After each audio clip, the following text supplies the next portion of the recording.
What is up, guys? Welcome back to TCG Sports. Today, I'm joined with my buddy Chris. Oh, wait. Jeff, can you hear me, bud?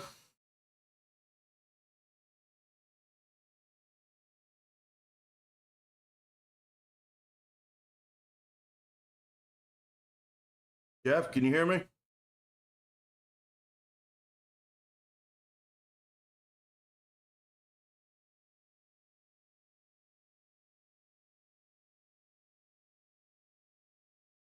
All right, give us 1 second. Welcome back to TCG Sports here, folks. Today, I'm joined with my buddy Gage, my buddy Chris. Today, we are working the minors ordeal, the minors angle this week. The minors have a huge game coming up, and July 6th, regarding the Peach State Cats championship game for the AAL2 championship this week. It's the Peach State Cats traveling to Wheeling, West Virginia today, or not today, but this week. And this is a huge game for the Miners right now. You know, this is huge. Hey, they're coming into enemy lines, man, and Wheeling is no easy place to play at, and you know how the Wheeling feeling gets, man. They're loud and proud. Oh, yeah. This is going to be absolutely huge.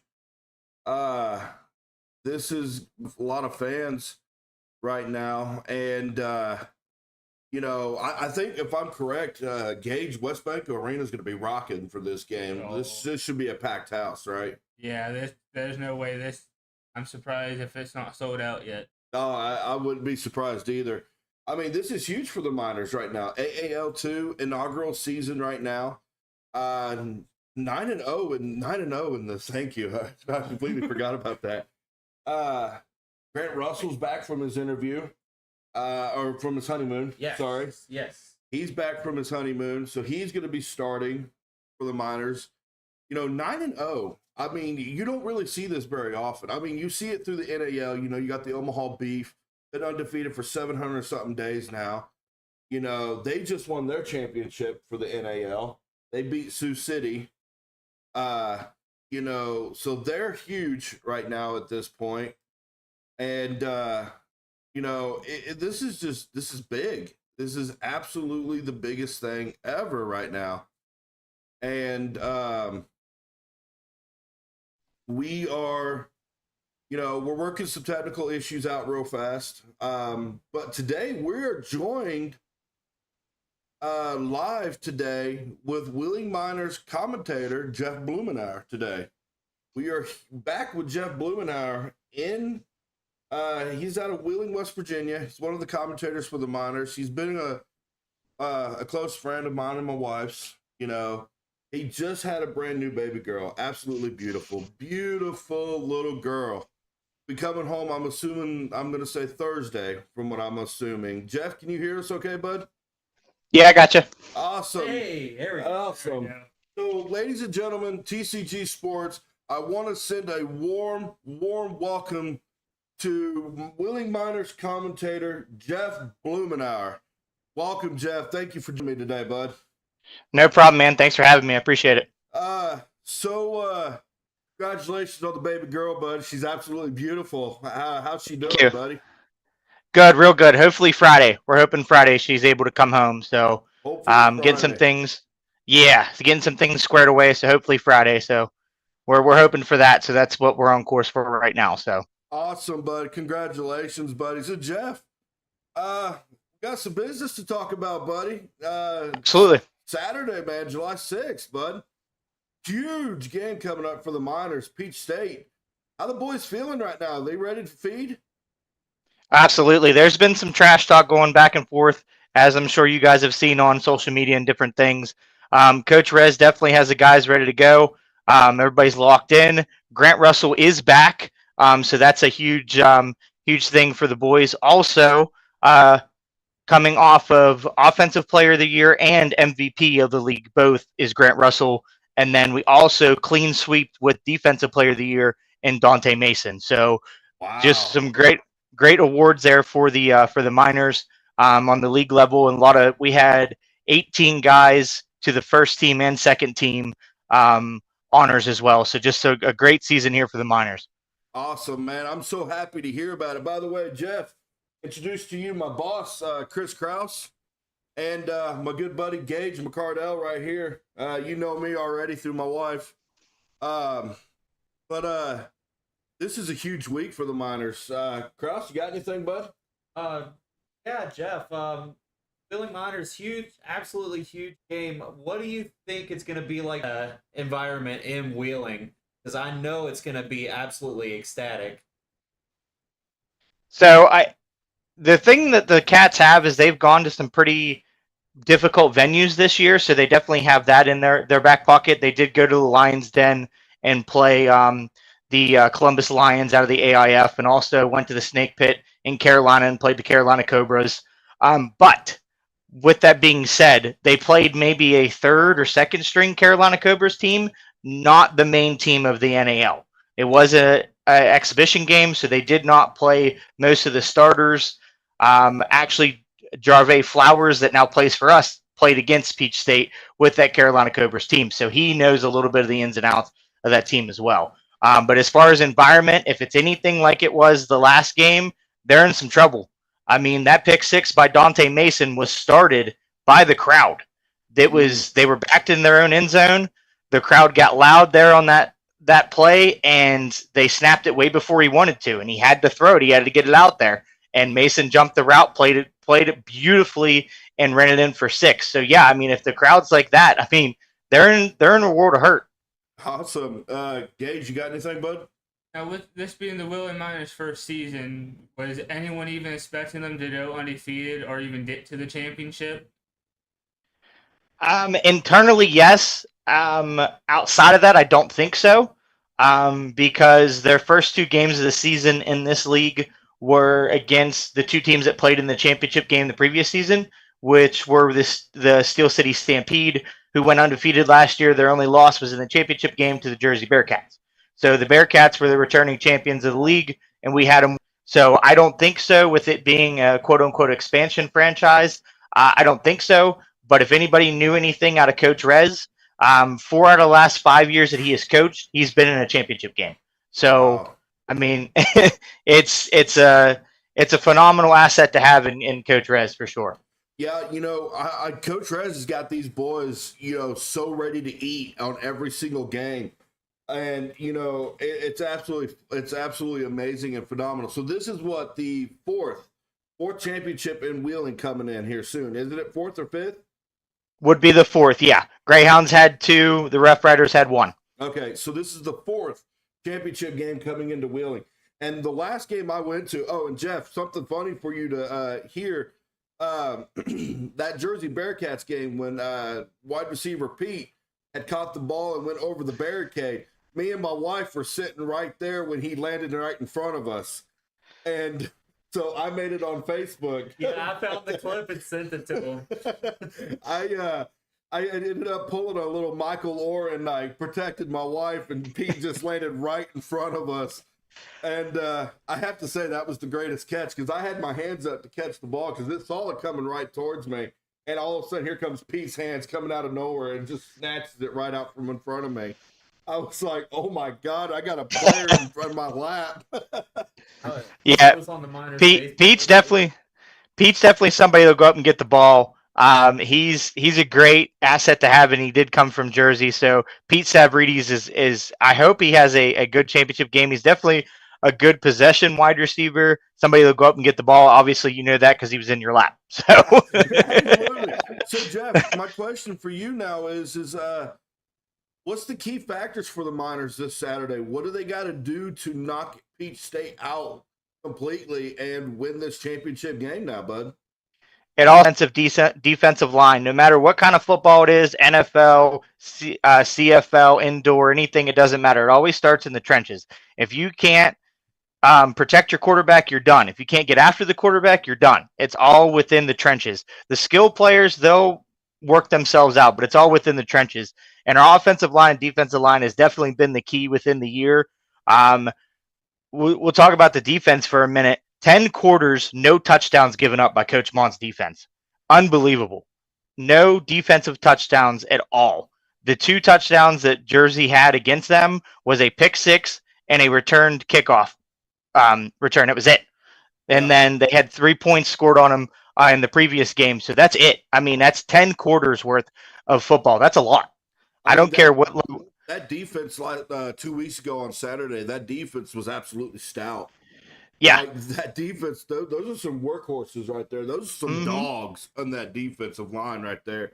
Because I think one of them, if I'm correct, I saw the lineup the other day. If one of them came from Georgia, the Yes. Bulldogs. Yep. Yeah, that's a big boy right there. That boy came from the SEC conference in Georgia. And yeah, McGee. Yep. that boy eats, man. I tell you what, that boy will eat.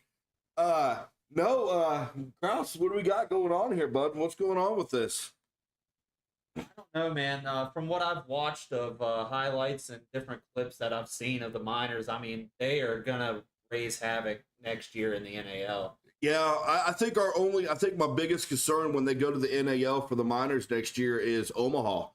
Because me and you, Jeff, we talked about it a while back. That quarterback for Omaha right now is Tommy Armstrong, and he came from the Big Ten in Nebraska. 2 MVPs in 2 different leagues. And Jeff was telling me 8 games, 19 touchdown passes, and 20 rushing TDs. That's dangerous right there. That's absolute danger. It's an insane stat line, and that's something you really wouldn't expect out of somebody out of 8 games for sure. Yeah. I mean, I've seen some comments on YouTube from some of these videos. Some people are comparing Tommy Armstrong to like the next like Lamar Jackson, Jalen Hurts. He's got that style, yeah.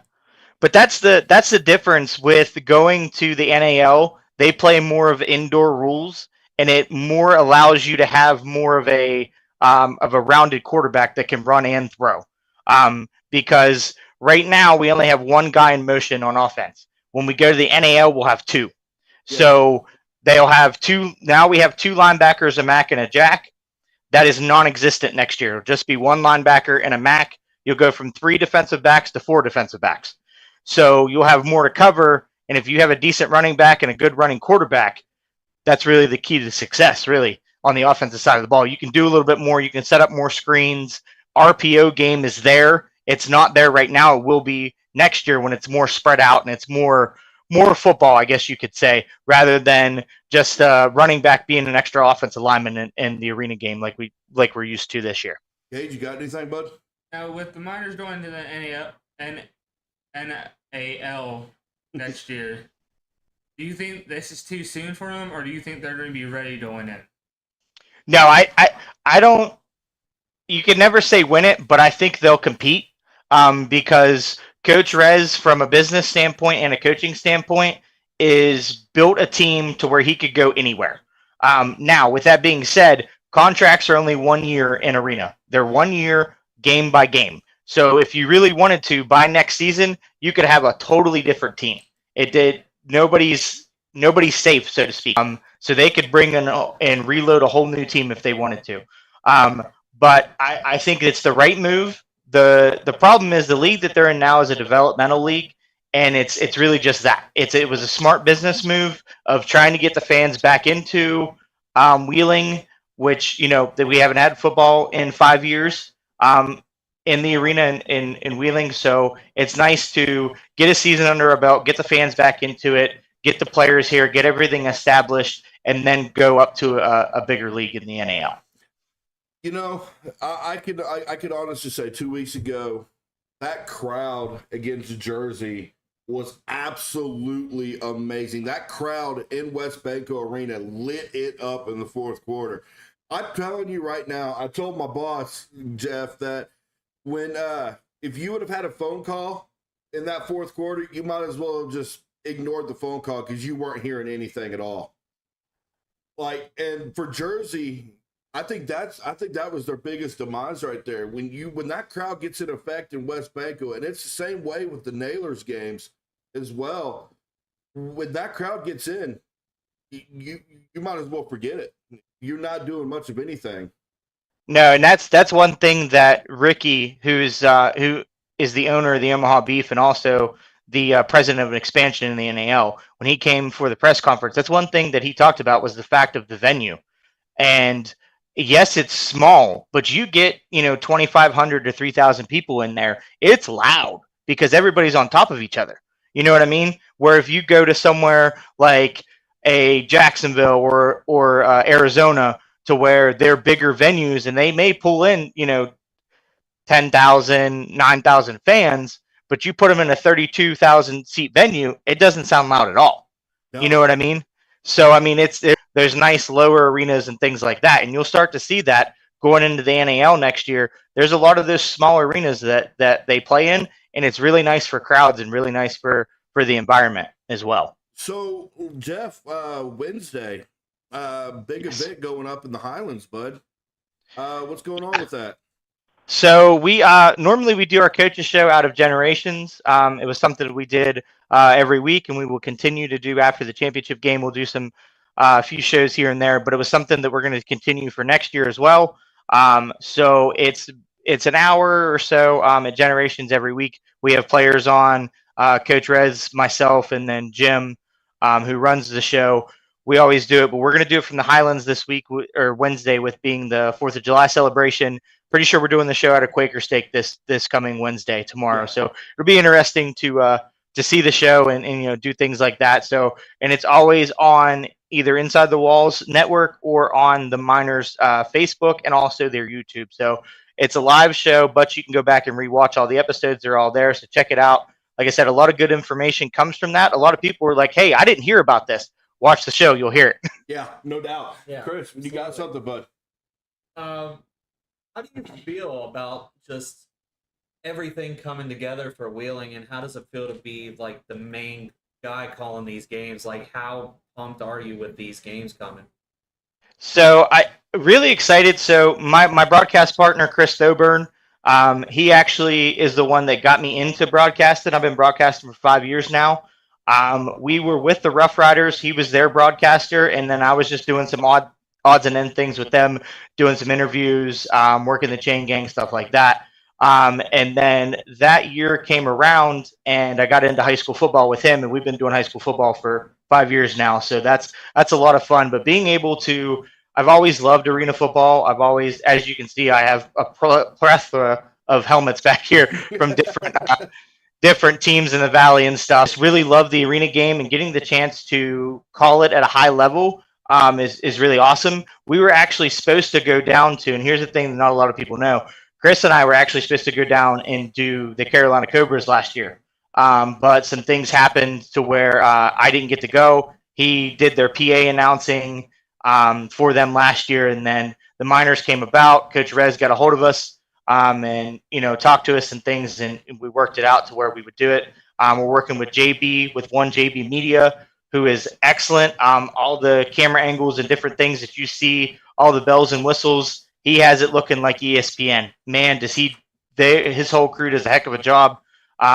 We have 8 cameras as it stands now. We're getting more next year. So there's that. He's going to have sideline cameras. We're going to have instant replay.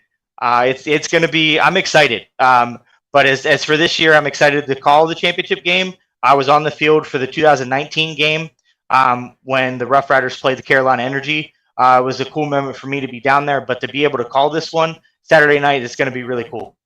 Gage? Now, this is going to be a question about the players in that. Sure. Is any of them like the returning from like the Rough Riders or the Greyhound? Okay, so Greyhounds, no, because the Greyhounds, that's a way. 2007 was their last year, so we're talking a lot of years, a lot of years away. But the Rough Riders, yes, you have Anthony Prevost, who was on that Rough Riders team, who was the kicker. You also have Israel Evans, who was a starting lineman for the Rough Riders. He's our center now, and unfortunately, Cam Dixon was on the team, but he got hurt in that first home game against Jersey. He tore his Achilles. He was a starting linebacker. So those 3 definitely stick out to me. That was who was there. And then actually Ben McToy, who's an agent now. He represents some of the players that are on the team. He played with the Rough Riders as well in 19, so he's starting a little bit of that stuff pay off too, to be around the team as well. So, Jeff, 2 weeks ago, I did some live interviews with Coach Rez, Mhm. Javon, and Pete, and RC was one of my actual favorite interviews that night. I was absolutely exhausted at the end of the interview, but RC was actually one of Yeah. my favorite interviews that night. 54 years old and playing professional football for the Mhm. Wheeling Miners. How awesome is that? Like, that is absolutely amazing. Yeah, and you wouldn't know it. Like you wouldn't know he's 54 years old. He keeps his body in such good shape. I mean, the way he plays all heart. I mean, you would expect that out of somebody, being that older. But yeah, he's great, man. I mean, what a great story. Was one of the oldest college football players as well, out in California, and started for them. He actually, so what started him getting him here to Wheeling was he actually went to high school with one of the owners, Chris Duffy. So Duffy got a hold of him and was like, "Hey, I see that you were still playing football. Did you want to come down and maybe sign a professional contract?" So then that started that whole thing, and worked that into that. But yeah, just an excellent guy, RC Everbeck. He's fun to talk to, and he really can hold a conversation. So yeah, if you're expecting to talk to him, expect to talk a while, because he definitely loves to carry on a conversation and talk, and he's um, one of those guys that you don't expect. I mean, and was it in Pretty Woman, for God's sakes? Like, how cool is that? Like, Yeah. Have you seen the movie that he has coming out yet? The documentary? so he's actually actively working on that. So he still has film, from different things from us, from the coaches show. He actually shot some stuff up here in my studio as well. When Coach Rez and I were doing the coaches show from here one night, he was some stuff, getting some shots of different things. He is mic'd up all the time, so I'm curious to see what that footage looks like. We got some practice footage and things like that. I actually got to shoot some of the stuff with him for him as well, so I'm curious to see how that turns out. But he's had one of JB's guys with him constantly. He's been, like I said, mic'd up for every game. I'm curious to see how the movie's going to work out. He's going to try to pitch it to like Netflix and places like that, and we'll see if anybody picks it up. But regardless, it's still a cool thing to do, to document, what has happened here with this season with the Miners as well. Absolutely. Chris, you got something, bud? I'm gonna ask the tough question now. Okay. So, Jeff, I want you to really think about this one. What is your score prediction for this championship game? So I don't really like to give too many predictions when I'm calling games. That's just kind of a rule that I have. I don't want to show too much favoritism. I have a feeling that one thing that Coach Rez is good about is making halftime adjustments, and a lot of coaches cannot adjust to him after halftime. So I'll leave you with this: if the Miners are up at half, I have a feeling that they're just going to do what they can to seal it in the second half. If they're down going into the first half, expect a totally different second half. You've seen that 2 weeks ago against Jersey. He completely changed everything, and I even mentioned it to him when I went down and talked to him. I looked at him and I said, "Shotgun." And he said, "Yup," because they were going under center, and then they went into shotgun going into that second half, and it changed the whole projection of everything. He was Panasuk was able to see the whole field from that. Now, with that being said, Panasuk, a great quarterback, absolutely great quarterback. Hasn't played in a couple years, had to knock the rust off. Actually, and one of the things that I mentioned was the playbook that they run. Him and Coach Rez built in 2017. So. Oh, wow. So Panasuk knew the playbook better than anybody on the field. So that's why Coach Rez trusted him to run the offense and do what he needed to do. Because when he was with the High Country Grizzlies in 2017, he actually built the playbook with Coach Rez. So like I said, he knew it better than anybody. That's phenomenal. That's absolutely phenomenal. Because I'm going to tell you right now, that game against Jersey, Panasuk, he got dusted a couple good times in that game. Yeah. He got hit a couple good times in that game, and I didn't think he was going to keep going. But Coach Rez, he's resilient. He will not give up at all. And being a Marine combat vet, that actually shows the resilience right there a lot too. Gage, you got something, bud? Now, with this game coming up, do you see it being a close game for the Miners, or do you think the Miners just going in and blowing? So here's the thing: you hope for a close game because it's the championship game. I mean, granted, they blew out whoever they played, which was Waco, in their semifinal game. They went to Texas, they blew out Waco 30-2, and they come back and they make the drive up to here. I personally hope it is a close game because with it being a championship game, I want it to be everything as advertised.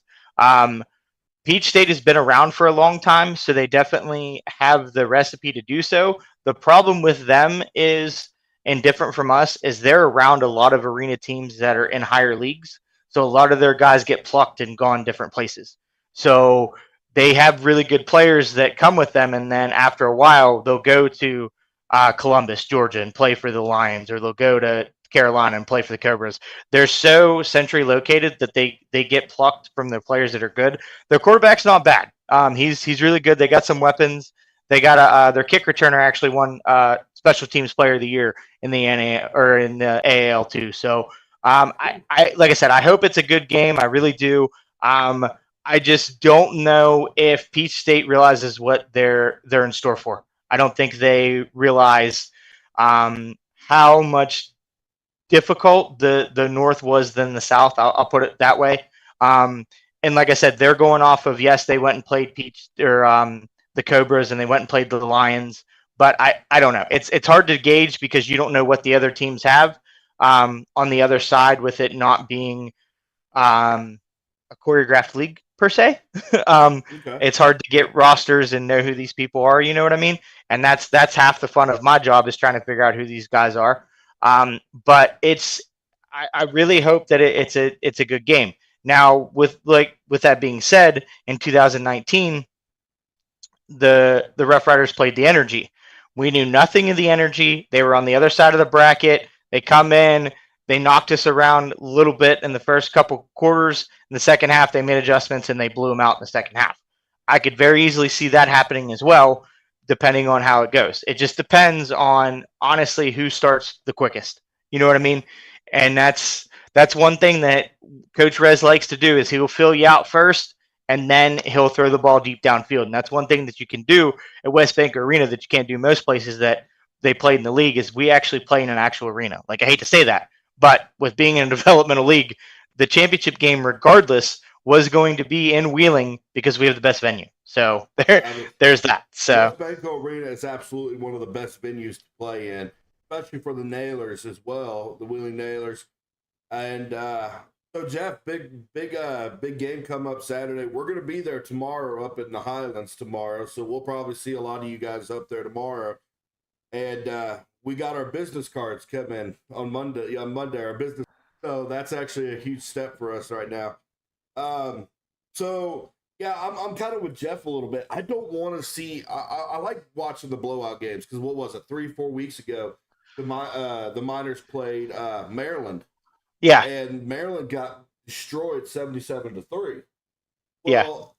the game 2 weeks ago, Jersey, it was a close game. 28-17. That's a good game to watch.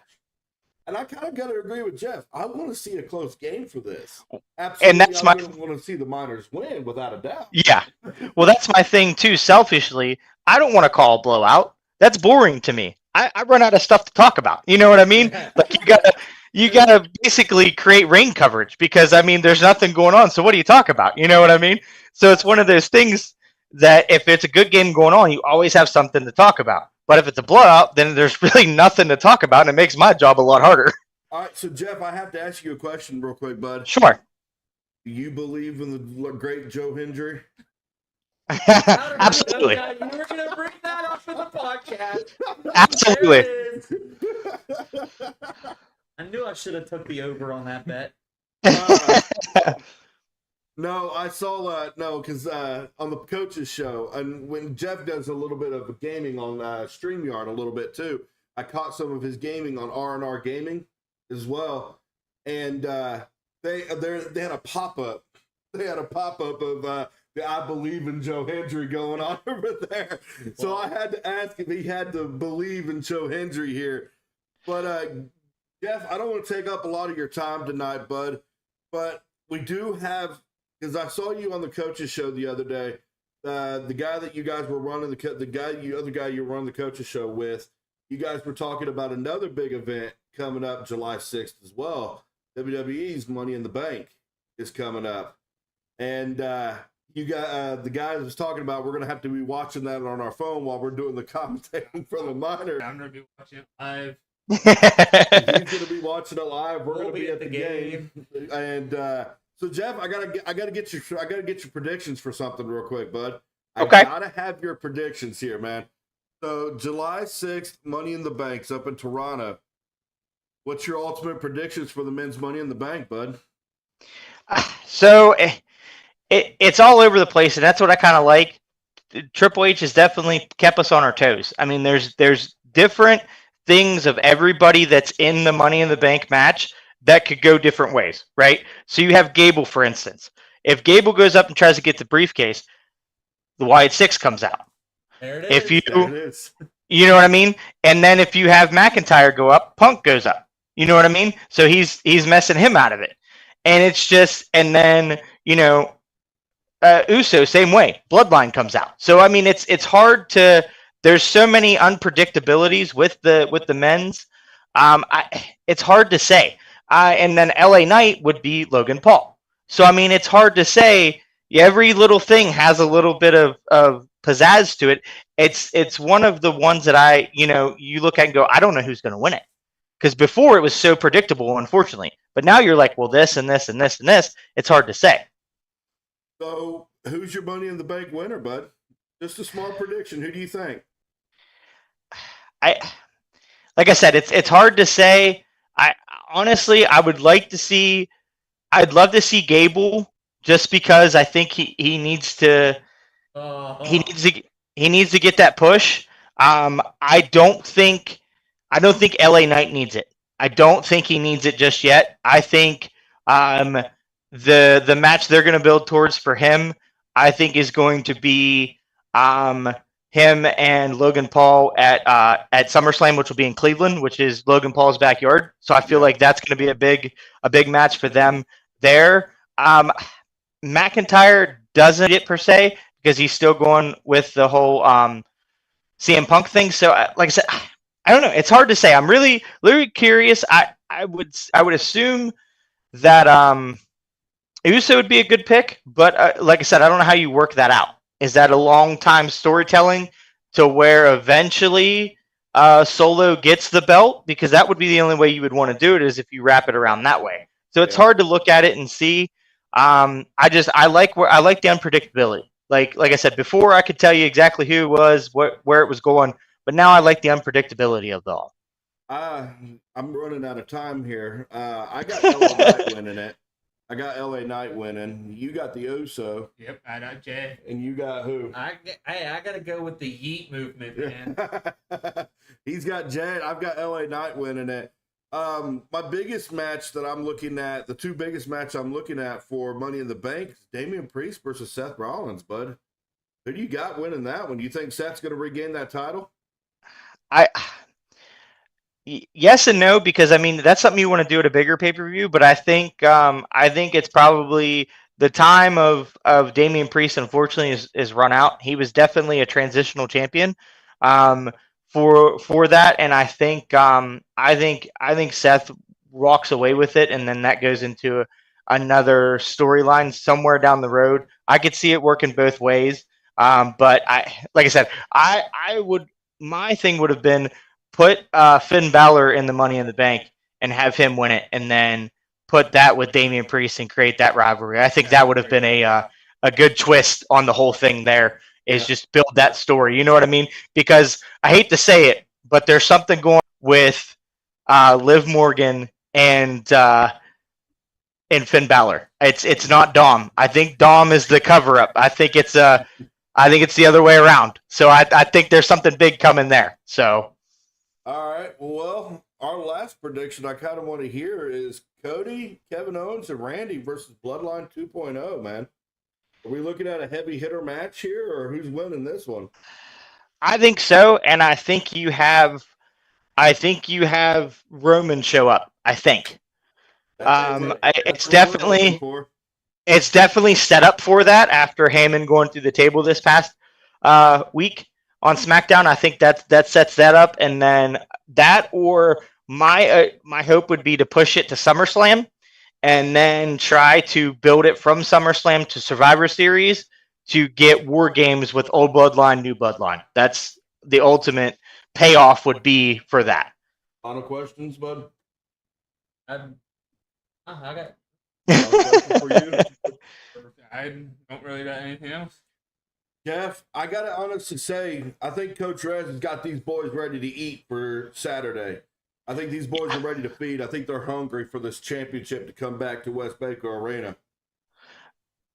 I think if in that too, like if you see on Facebook and stuff, Coach Rez kind of won at Peach State a little bit, and if I'm a player, I love that because if my coach is going to stand up for me, I'm going to go play for him. Yeah. You know what I mean? Like that's one of the things. I got his back. If he's got mine, oh yeah, on the field, dude, you don't have to worry about it. I'll take care of business. Oh, So yeah. I think that's going to be. I think that's going to be the mindset of them. Is they definitely want to take it over. And then, like I said, with the NA next year, with us going to the NAL, we have a big target on our back because it's now, well, you're leaving, you're not that good. You know what I mean? We can beat you, so we want to beat you before you go those places. So it kind of puts a target on their back, and they definitely want to take it. And like I said, we've got three more years of this at West Baker Arena. That's minimum. We want to do many years at West Banco, but minimum right now is a 3 years. So that's definitely something to look forward to. And get your tickets, guys. July 6th. I mean, it's gonna be awesome. They were running ticket specials for the tickets. End zone tickets were only $10. And then the 200 sections, I believe, were $18, $16, somewhere in there. But I mean, I tell you what, the best seats are definitely where you caught Pete Savrides, but the best seats in the house are their standing seats there in the Blue Line bar over by Generations. That is a rowdy bunch. It's awesome down there. It's great. If you get down there, it's just the coaches love it, players love it, and the end zone there. It's a great time. So if you get down there, definitely pack that place up because that's as close as the field you're going to get. Yeah, man, I'm real excited about this. So TCG, July 6th, Peach State and the Wheeling Miners. It is game on now. There's no more waiting for it anymore. There's no more. All the hype's there. Coach Rez, I think he's got these Miners boys. These boys are ready to eat. These boys want it. And TCG, I want to send a special thank you to my buddy Jeff. I appreciate you joining me today, buddy. Like I said, I ain't gonna take all your time up tonight. I got some gaming to do tonight. I got some gaming to get done tonight. We're gonna hope to try to get you to game with us here pretty soon, if not tonight. Absolutely, yeah. So let me throw this at you real quick. So I just put it out today. Like you mentioned, R&R Gaming. We're on Facebook, also Instagram. Screen. We're gonna do a booth kind of setup, and it'll be entertaining. We're basically gonna talk crap the whole time, but it's gonna be fun. But the game will be up. Stop on by. It'll be fun. Like I said, the Super Bowl that night, and then the game that night, and the Super Bowl after. So it'll be a good time. You down to do some gaming tonight? Let me see what's going on. Possibility. Let me see what's early morning tomorrow. So we'll see what's going on. All right. We appreciate you, TCG, I want to say thank you to my buddy Jeff Blumenauer. Jeff, I want to say thank you, man. Thank you for showing up tonight, bud. I greatly appreciate it. You have a good night, brother. Ah, shit, and I lost him. Damn it. Yeah. All right.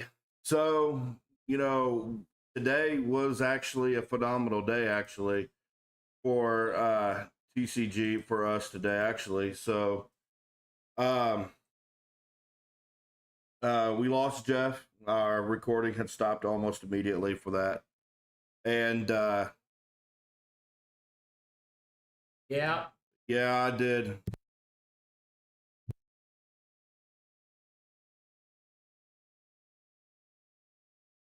But anyways, Yeah, that was huge. So we lost camera footage. I do appreciate you guys dropping in tonight. July 6th, Peach State, Wheeling Miners, bud. It's going to be huge. The hype's there. Coach Rez is ready. Man, this is gonna be awesome. Me and bud. you are ready. Me and you are ready. Yeah. I say this is big, bud. So TCG, I appreciate you guys coming out. We had some little bit of issues tonight, but we gotta go. We gotta go in tonight. But thank you all for coming in. Chris, I appreciate you joining me in, bud. Yeah. Gage, thank you, buddy. And TCG,